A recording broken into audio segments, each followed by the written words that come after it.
Muy buenas tardes, querido maestro. Mi nombre es Caterina Andrea Moreno Acosta. El video que yo voy a presentar en este momento es acerca de la validez de criterio. Mi compañera es Nubia Cuadrado y ella también va a hablar acerca de lo que es la validez de criterio. Entonces, la validez de criterio es el grado que tiene una variable ajena al TEDS para correlacionar con el TEDS. Entonces, cuando estas dos correlacionen a esto, se le llama coeficiente de validez. Es importante que pues estas dos correlacionen porque pues se va a observar la validez que tiene cada una de la validez que tiene el TEDS. Siempre se hace o sea, siempre se escoge una variable que sea probada, ¿sí? Que ya, mejor dicho, que ya varias veces haya pasado por varios experimentos y sea aprobada como tal. También la validez de criterio, siempre lo que es la variable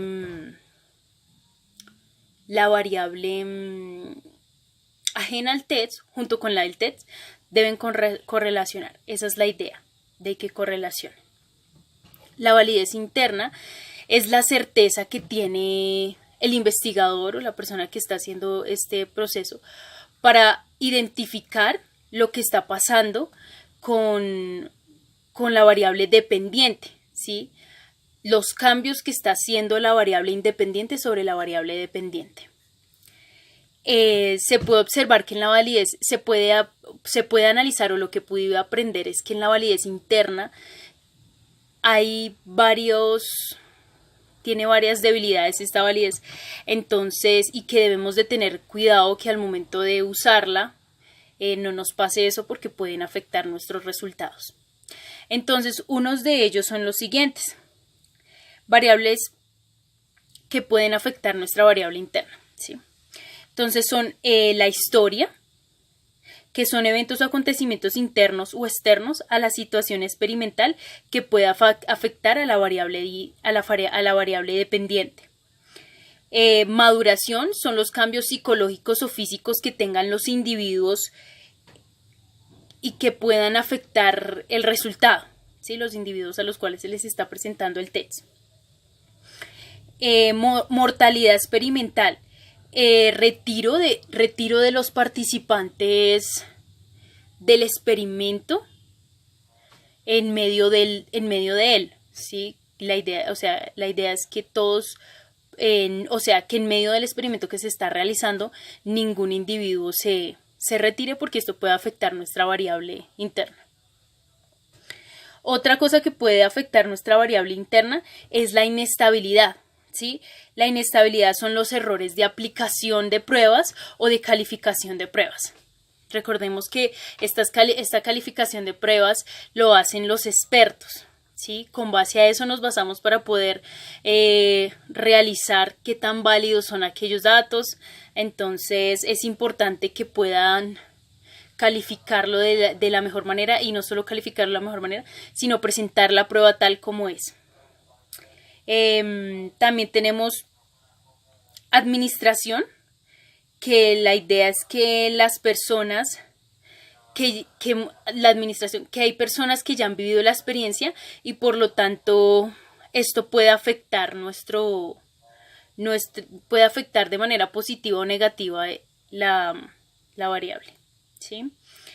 Tenemos la variable externa. La variable externa se refiere a la correlación del TEDS con el criterio. Da lugar al coeficiente de validez externa. En realidad hace referencia a la generalización de los datos, de lo que está sucediendo con los datos, de la información que estoy obteniendo de cada uno de ellos, pero también es claro que si yo no hago una validación interna, no podré tener la externa, ¿sí? Primero debo hacer la validación interna y luego la externa, para así unificar los datos o verificar qué es lo que está pasando. En realidad la validez externa lo que hace es brindarnos como una información general toda la información que he recogido, ¿sí? Y pues según lo que pude aprender del tema, es que aquí hay una tabla que yo tengo que mide realmente la concordancia que tienen los datos. Esta es una tabla que fue creada por Landis y Koch, ¿sí? Ellos dicen que o sea, que por ejemplo, un ejemplo, la escala de interpretación del coeficiente kappa de Fleiss, ¿sí? Es una escala que se puede utilizar para poder sacar la información, la correlación de nuestros datos, ¿sí? Es claro también aquí que también tenemos eh, expertos que toman y califican la prueba o profesores que toman y califican la prueba. Con base a cada calificación se saca un resultado y con estos resultados se hace una fórmula en Excel donde podemos sacar este dato esencial de lo que es la tabla de capa, ¿sí? La tabla de capa y de Fleiss, que ahí nos habla claramente que, por ejemplo, si la tabla se basa en el 0,61, quiere de 0,61 a 0,80 o de 0,41 a 0,60 es una correlación de acuerdo y de acuerdo sustancial, ¿sí? Que por lo general es muy buena o es buena la correlación que hay ahí. Lo entiendo de esa forma. También es importante que se realicen las pruebas de criterio en todo momento, como en empresas de mercadeo, ¿sí? Ya que cada una de estas brindan la información correcta para no tener fallas o fracasos en una empresa, un ejemplo, ¿sí? Y también, pues es importante prevenir cada una de de los errores que podamos tener en medio de esta prueba, debido a que cualquier error que tengamos o cualquier cosa que hagamos mal en medio de todo este proceso pueden afectar totalmente nuestra variable, ¿sí? O nuestra correlación de datos. Ahora mi compañera nos va a hablar un poco más acerca del tema. Bueno, tenemos que la validez concurrente es la encargada de medir que también una prueba determinada se correlaciona con una medida reconocida previamente. Esta validez es generalmente usada en las ciencias sociales, en la psicología y en la educación. Está basada en pruebas que tienen lugar al mismo tiempo, es decir, se puede probar a todos los sujetos en el mismo momento, aunque pues también es aceptable una aproximación. Se puede realizar una prueba de inteligencia y semanas después se realiza otra prueba de inteligencia. Entonces, así de esta manera se hace la correlación entre estas dos. También se puede realizar una prueba de matemáticas, que luego se va a correlacionar con una prueba que se ha realizado a los estudiantes en la escuela. Se realiza la referencia cruzada de cada estudiante para saber si existe la correlación entre estas dos o no. Las debilidades y las fortalezas de este tipo de validez concurrente. Entonces dice que las pruebas de coeficiente intelectual son criticadas, pues porque van más allá de su intención y no son el indicador más fuerte de inteligencia total. ¿Qué quiere decir? Que, bueno, estas pruebas generalmente miden a todos los sujetos del mismo modo. Por tanto, es claro que cada persona debe de medirse de acuerdo a sus capacidades intelectuales.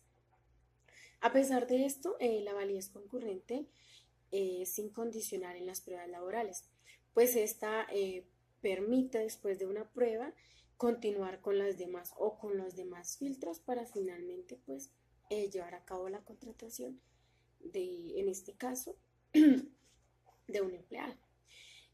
Tenemos también la validez predictiva, que implica probar un grupo para determinado constructo y luego compararlo con resultados posteriores. Esto es esencial en las pruebas laborales y en las educativas. ¿Qué quiere decir esto? Que por lo menos en las universidades generalmente esta validez predictiva es muy usada. ¿Por qué? Porque en el momento de realizar la selección de sus estudiantes se basa en los resultados y el promedio durante la secundaria para así prever o mm, suponer lo que el promedio que el estudiante lleva en la universidad. Para probar esta validez después de un año, o sea, lo que se hace es en el primer año en que los estudiantes están en la universidad, estas calificaciones se correlacionan con el promedio que tuvo el estudiante en la secundaria, perdón. Entonces se hace la debida correlación para obtener los resultados. Una correlación alta significa que el proceso funciona a la perfección, mientras que una correlación baja quiere decir que algo quedó mal. Las debilidades y los puntos a favor acá son que no evalúa todos los datos disponibles, es decir, quienes no son seleccionados no pueden producir un resultado en este criterio. Por ejemplo, no prueba a todos los estudiantes que no pudieron asistir, ya sea por motivos personales, laborales, familiares o por motivos económicos, lo que genera una falta de datos. Entonces, la validez predictiva se va a basar en los datos faltantes. Lo que los investigadores van a realizar es hacer una suposición de los datos faltantes. O sea, va a suponer las calificaciones de los estudiantes y va a llenar esos datos. Por tanto, no va a ser tan eficiente como uno esperaría. A pesar de estas debilidades, sigue siendo considerada una medida muy buena en la estadística y pues aún es utilizada en muchos campos. Se considera una de las medidas más importantes y sus investigadores y quienes las usan, pues quienes la usan han tratado de mantenerla, pues porque saben la utilidad que tiene y lo importante que es para la estadística.